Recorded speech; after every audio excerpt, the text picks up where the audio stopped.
कशा आहात?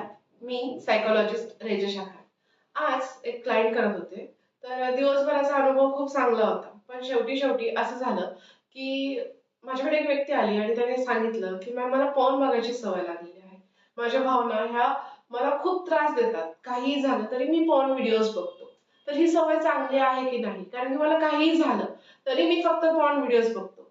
तर तुम्ही सुद्धा ह्या सगळ्या गोष्टींमधून सफर करत असाल तर एकदा आपण हा नक्की व्हिडिओ बघायला पाहिजे। कारण की जर तुम्हाला सवय झालेली असेल की पॉर्न व्हिडिओज बघायची तर ती गोष्ट चुकीची नाही, पण न्यूरोलॉजिकली त्या गोष्टीकडे बघितलं तर ती गोष्ट खूप चुकीची आहे। कारण की त्या भावना खऱ्या नसतात, त्या सगळ्या भावना ह्या खोट्या असतात।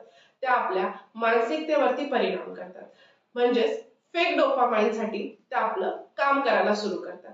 आपल्या शरीरामध्ये हॅपी हार्मोन्स किंवा आपल्या शरीरामध्ये काही आनंददायी किंवा काही व्हायचं असेल तर आपलं शरीर कधी कधी त्या गोष्टी फेक गोष्टींकडे जातं। तर अशा वेळेस आपण काय करायला पाहिजे, तर स्वतःला थांबवायला पाहिजे। कारण की या गोष्टीचा परिणाम किंवा पॉर्न व्हिडिओज बघण्याचा, मास्टरबेशन करण्याचा परिणाम हा आपल्या शरीरावरती होतोच, पण त्याबरोबर आपल्या मेंदूवरती, आपल्या नात्यावरती होतो। समजा तुमच्या आयुष्यात जर तुमचा जोडीदार असेल, तुमची बायको किंवा तुमची गर्लफ्रेंड असेल, तर तुम्हाला सवय असेल पॉर्न व्हिडिओज बघायची, तर त्याचा परिणाम त्यांच्यावरती कसा होणार आहे, तर तुमच्या मेंदूला ती फेक डोपामाइनची सवय लागलेली असेल।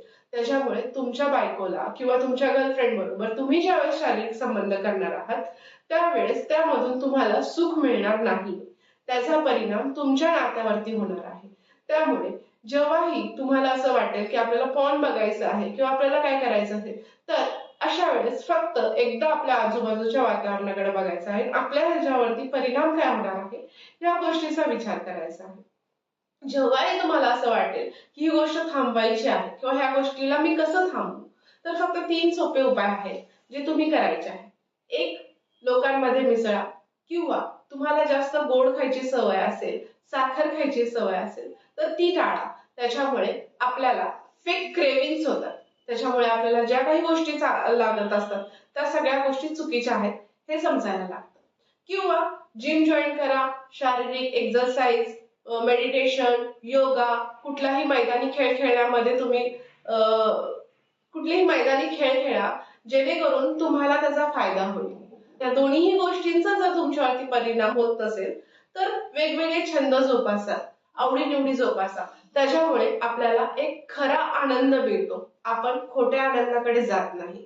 त्याच्यामुळे आपल्याला एक नैसर्गिक आणि एक चांगली सवय लागते की आपल्याला काय हवं आहे या गोष्टीला आपल्याला कारण सापडतं। त्याचबरोबर खोटा आनंद हा खूप वेळ टिकत नाही, कारण की फेक डोपामाइन हे थोड्यापुरतच असतं। जर आपण खऱ्या आनंदाकडे जायचं असेल तर आपल्याला ह्या सगळ्याच गोष्टींची सवय लागणं गरजेचे आहे।